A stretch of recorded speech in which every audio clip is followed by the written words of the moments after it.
Good morning, everyone. Today we are discussing about postural drainage. Right now, it is also procedure part. Right? आज अपन बात करेंगे postural drainage.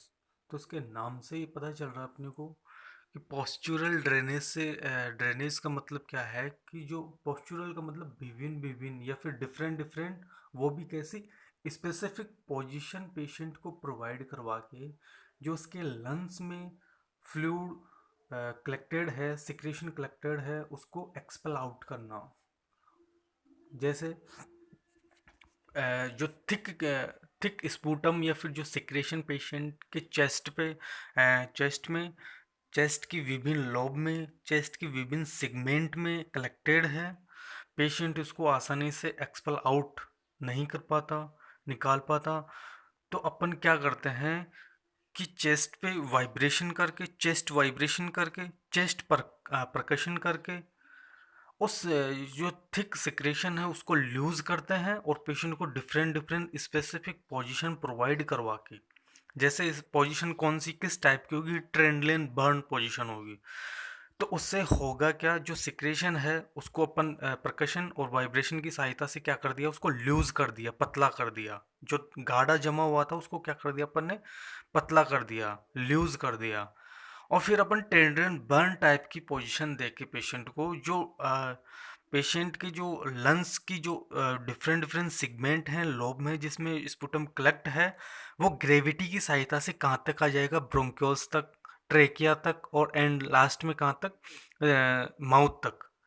Mouth तक आने के बाद अपन क्या करेंगे, पेशेंट को कफिंग के लिए बोलेंगे और पेशेंट कफिंग के साथ जो स्पुटम है उसको क्या करेगा, एक्सपेल आउट कर देगा, मतलब थूक के साथ, मतलब थूक देगा उसको बाहर, जिसको अपन बोलते हैं एक्सपेल आउट करना है किसको, स्पुटम को। अगर इन केस ऑफ पेशेंट अगर अनकॉन्शियस है और या फिर वो कफिंग नहीं कर पाता, तो उस कंडीशन में अपन क्या कर दें कि भाई जो स्पुटम है जो माउथ तक तो आ गया, ट्रेकिया तक तो आ गया, तो उसको अपन क्या करें, सक्शन मशीन की सहायता से उसको शक कर लेते हैं। राइट। और पेशेंट को जो पेशेंट का जो स्पुटम जो कलेक्टेड था, चिपका हुआ था फेफड़ों में, वो क्या हो जाएगा, बाहर निकल जाएगा, रिमूव हो जाएगा और पेशेंट को सांस लेने में आसानी हो जाएगी, इन्फेक्शन होने के चांस कम हो जाएंगे। राइट। तो ये क्या है, एक प्रोसीजर है जिसको अपन बोलते हैं पोस्चुरल ड्रेनेज। राइट। तो अपन बात करते हैं इसकी डेफिनेशन की। इसमें जो स्पेसिफिक पोजीशन है वो आपको मैं आगे बता दूंगा, बट किस टाइप की होगी, वो ट्रेनलेन बर्न टाइप की, ताकि जो सिक्रेशन वो कहाँ तक आ जाए, माउथ तक आ जाए। ट्रेनलेन बर्न पोजीशन में होता क्या है, जो बेड ऑफ जो बेड का जो फिट एंड पार्ट है उसको एलिवेटेड किया जाता है। राइट। यहाँ भी अपन एलिवेटेड करेंगे, किसी पोजीशन में 30 सेंटीमीटर, किस में 50 सेंटीमीटर। राइट। तो अपन देखते हैं सबसे पहले इसकी डेफिनेशन क्या है। Drainage of secretion from lungs segment by gravity utilising specific positioning technique. कहने का मतलब ड्रेनेज का मतलब ड्रेन आउट करना किसको, सिक्रेशन को, कहाँ से, फ्रॉम लंग सेगमेंट से, जो लंग्स की सेगमेंट है, लोब है, वहाँ से सिक्रेशन को ना ड्रेन करना, किसकी सहायता से, बाय ग्रेविटी। ग्रेविटी, और अपन कह सकते हैं यूटिलाइजिंग स्पेसिफिक पोजिशनिंग टेक्निक, और इसके साथ में अपन स्पेसिफिक पोजिशन टेक्निक काम में लेते हैं, यूटिलाइज करते हैं। तो वो पोजीशन कौन सी होगी, किस टाइप की होगी, ट्रेंडलेन बर्न टाइप की पोजीशन होगी। उसमें अपन जो फिट एंड पार्ट है बेड का उसको एलिवेटेड कर देंगे और फिर पेशेंट को लेफ्ट लेटरल पोजीशन देंगे, एक बार राइट लेटरल देंगे, इस टाइप की पोजीशन प्रोवाइड करवाते हैं। राइट।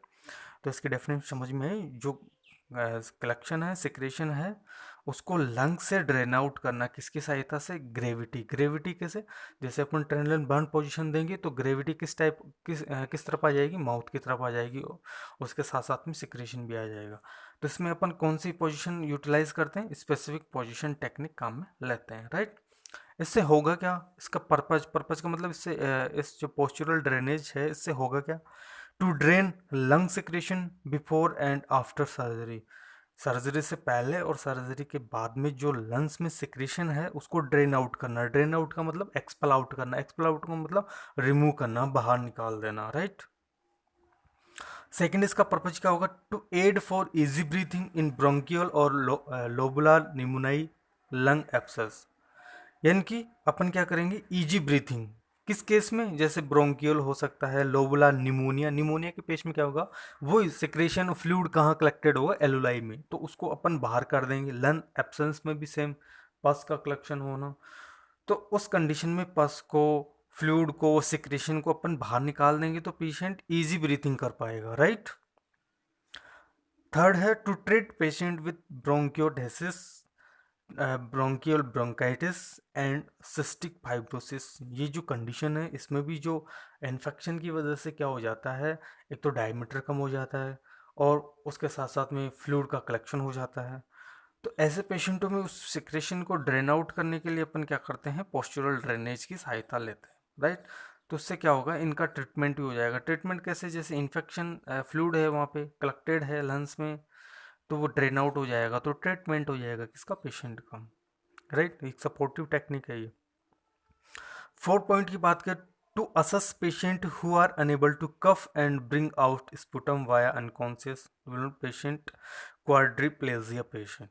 यानी कि कोई जो पेशेंट पैरालिसिस का पेशेंट है, अनकॉन्शियस पेशेंट है, तो वो जो ब्रेन आउट स्पुटम नहीं कर पाता कफिंग के साथ में, वो अनेबल है, कफिंग का अनेबल है, और उसके साथ साथ में ब्रिंग आउट स्पुटम, कहने का मतलब जो पेशेंट अनकॉन्शियस है और पैरालाइज पेशेंट है, वो खांसी के साथ में स्पुटम को बाहर नहीं निकाल पाता। तो इस कंडीशन में अपन क्या करते हैं, पोस्चरल ड्रेनेज तो करते हैं, लेकिन पेशेंट एक्सपेल आउट नहीं कर पाता किसको, स्पुटम को, तो उस केस में अपन क्या करते हैं, सक्शन की सहायता से सक कर लेते हैं किसको, जो सिक्रेशन माउथ तक आ गया उसको, राइट।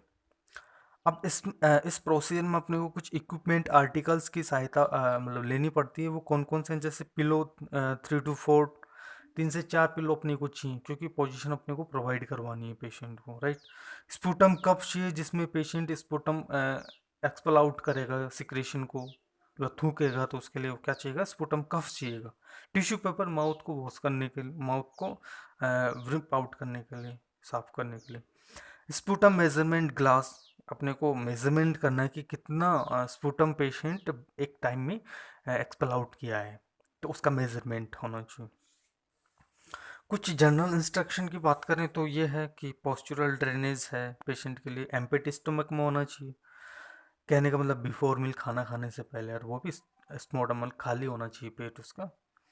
दूसरा अपन बात करें कि अगर पेशेंट को हीमेपेटाइटिस है, मतलब कि खांसी के साथ में क्या आ रहा है, ब्लड आ रहा है, स्पुटम के साथ में क्या आ रहा है, ब्लड आ रहा है, तो उस कंडीशन में अपने को ये जो प्रोसीजर है पोस्चुरल ड्रेनेज, उसको अवॉइड करना चाहिए, राइट। अपन बात करें प्रोसीजर की, तो प्रोसीजर को समझने से पहले आपको मैं इमेज दिखाना चाहता हूँ। ये देखो इमेज, पोस्चुरल ड्रेनेज टेक्निक क्या होती है। इसमें आप देखते हैं 1 2 3 4 5 6 पोजीशन है, बट आपको इसमें जो एरो का निशान है उसको फॉलो करना है। एरो के निशान को अपने को क्या करना है, फॉलो करना है। तो फर्स्ट पोजीशन क्या है, ऊपर ये बीच में दोनों पेशेंटों के बीच में लिखा हुआ है और एरो का निशान है, तो इसका मतलब राइट वाले पेशेंट की बात हो रही है। Position for right upper lobe, ये पेशेंट, अपन मानते हैं कि पेशेंट का ये अपर जो राइट अपर लोब है वो अफेक्टेड है, राइट। तो यहाँ पे अपन क्या करेंगे, वाइब्रेशन करेंगे, परकशन करेंगे, जिससे जो लंग्स में अपर लोब में जो सिक्रेशन जमा हुआ है, कलेक्टेड है, वो क्या हो जाएगा, लूज हो जाएगा। फिर उसके बाद में जस्ट एरो के निशान को अपन को फॉलो करना है, इसके जस्ट नीचे position for right middle lobe, position for right middle lobe. यहाँ भी अपन क्या करेंगे, हर एक पोजीशन में अपने को क्या करना है, चेस्ट परकशन और वाइब्रेशन, राइट। यहाँ अपन बात करें जो पेशेंट का राइट मिडल लोब है, इसमें जो पेशेंट का फुट पार्ट एलिवेटेड है वो कितना है, 30 सेंटीमीटर एलिवेटेड है। इसके फुट पार्ट है वो 30 सेंटीमीटर एलिवेटेड है। ये किसके लिए, राइट मिडल लोब के लिए। अब अपन बात कर रहे हैं राइट मिडल लोब के लिए, यहाँ भी अपन परकशन और वाइब्रेशन करेंगे, ताकि यहाँ का जो सिक्रेशन है किसमें, राइट मिडल लोब में, वो क्या हो जाएगा, पतला हो जाएगा। फिर अपने को जस्ट नीचे फॉलो करना है एरो का निशान, position for right lower lobe.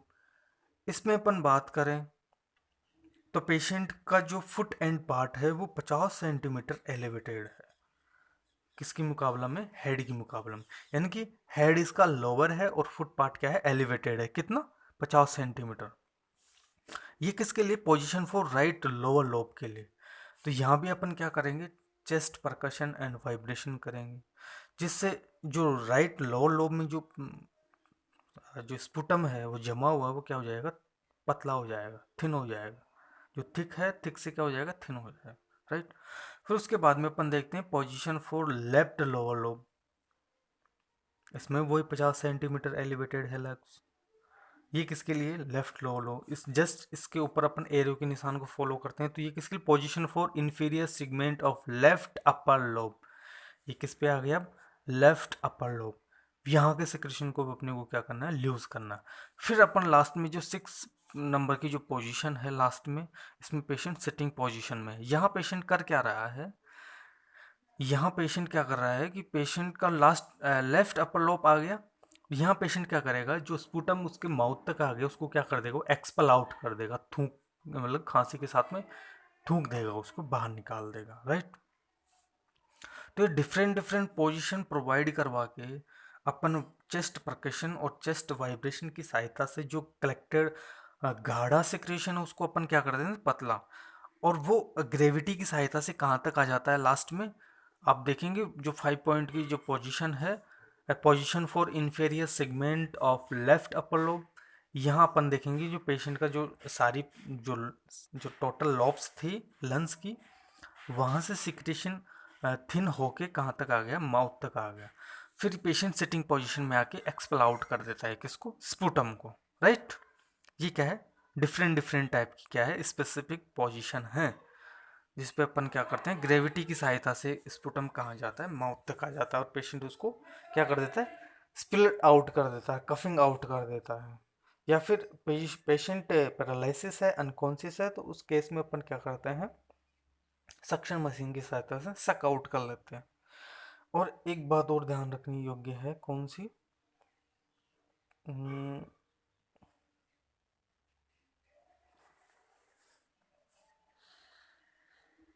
चलो वो आगे बता दूंगा, याद नहीं आ रहा। अब अपन बात करते हैं प्रोसीजर की। प्रोसीजर में अपन देखते हैं कि एक्सप्लेन द प्रोसीजर, एक्सप्लेन करना है अपने को procedure. Identify the affected area, अपने को अफेक्टेड एरिया की कौन से पार्ट में, कौन से लंग्स के लोब में है, कौन सी लंग्स की सेगमेंट में ज़्यादा सिक्रेशन है, ज़्यादा एयर है, ज़्यादा फ्लूइड है, ज़्यादा पस है, जो भी है उसको अपन एक्सरे की सहायता से आइडेंटिफाई करते हैं, फाइंड आउट करते हैं, राइट। फिर थर्ड है perform chest percussion and vibration on area to be drained. जिस एरियाज का, जैसे अपन ने पोजीशन प्रोवाइड करवाई है डिफरेंट डिफरेंट लोब के लिए, और पोजीशन प्रोवाइड करवाने के बाद अपन क्या करते हैं, चेस्ट परकशन और चेस्ट वाइब्रेशन। तो यही है यहाँ पे, perform chest percussion and vibration on area to be drainage, जिस एरियाज का अपने को ड्रेन आउट करना है, राइट। जैसे अपने 6 टाइप की यहाँ पे पोजीशन प्रोवाइड करवाई पेशेंट को। तो ये पोजीशन किसके लिए, अफेक्टेड लोब के लिए है। और अफेक्टेड लोब के लिए अपन ने पोजीशन देने के बाद अपन ने क्या किया, चेस्ट परकशन एंड वाइब्रेशन। इसकी जो राइट टेक्निक है परकशन की और वाइब्रेशन की, वो इसके जस्ट बाद में आपको मैं बताऊंगा। फिर फोर्थ पॉइंट क्या, encourage patient to cough out secretion and collect in sputum container. उसके बाद में अपन प्रोत्साहित करेंगे किसको, पेशेंट को, कि खांसी के साथ में उस सिक्रेशन को क्या करे, बाहर निकालने की कोशिश करे, और उसको अपन क्या करेंगे, स्पुटम कंटेनर में कफ स्पुटम को क्या कर लेंगे, कलेक्ट कर लेते हैं, किसके लिए, मेजरमेंट के लिए।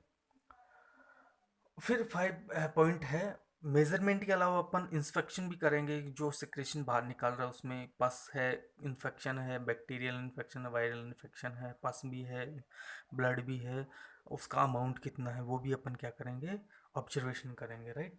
फिफ्थ पॉइंट है, do suction if coughing is not possible. अगर पेशेंट कफिंग नहीं कर पाता तो इन केस अपन क्या करते हैं, डू सक्शनिंग, सक्शनिंग परफॉर्म करते हैं अपन, राइट। 6 पॉइंट है, make patient comfort and ask to rest flat for 10 to 15 minute before allowing sitting और गेटिंग आउट ऑफ द। यानी कि ये प्रोसीजर करने के बाद में जो अपन ने विभिन्न जो डिफरेंट डिफरेंट पोजीशन पेशेंट को प्रोवाइड करवाई है, और एक्सपेल आउट कर मतलब पेशेंट एक्सपेल आउट करने से पहले सिटिंग पोजीशन में आता है, उससे पहले अपने को क्या करना है, जो 6 नंबर की जो पोजीशन है जिसमें पेशेंट सिटिंग पोजीशन में बैठा है, इस छठे नंबर की यानी कि सिटिंग पोजीशन में लाने से पहले पेशेंट को अपन 10 से 15 मिनट के लिए रेस्ट करवाते हैं, जो 5th नंबर की पोजीशन है उसी में, या फिर अपन कह सकते हैं फ्लैट पोजीशन, राइट। ये जो 6 नंबर का जो पॉइंट है प्रोसीजर में, वो ये बताता है अपने को, राइट। ये ऐसा क्यों करते हैं अपन, ताकि ग्रेविटी की साइड में एक्सेसिव अमाउंट में सिक्रेशन कलेक्ट हो जाए, कहाँ तक, माउथ तक आ जाए, राइट। ये ऐसा ऐसा इसलिए करता है। 7 पॉइंट क्या है, dispose sputum container in infectious waste container, replace article.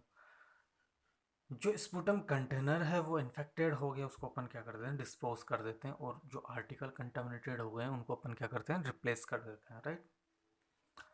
8 number का प्रोसीजर पॉइंट क्या है, डॉक्यूमेंट कर देना है अपने को, time, amount and colour of the sputum, drainage, response of patient to therapy. मतलब जो भी अपने को कितना टाइम है, कितना अमाउंट है, और जो स्पुटम का जो ड्रेनेज का जो कलर है उसको, प्लस रेस्पॉन्स पेशेंट इस थेरेपी से कैसा फील कर रहा है, उसको अपने को क्या करना है, डॉक्यूमेंट कर देना है, राइट डाउन कर देना है, राइट। अब अपन बात करें परकसन टेक्निक, जो मैं बार बार बता रहा था कि जो डिफरेंट डिफरेंट पोजीशन प्रोवाइड करवाने के बाद में अपन क्या करते हैं, पेशेंट का चेस्ट परकशन एंड वाइब्रेशन। तो वाइब्रेशन का जो सही टेक्निक क्या है, अपन किस प्रकार से कर पाते हैं, तो फर्स्ट क्या है, जो इस इमेज के नीचे आप देख सकते हो, correct hand position for chest percussion.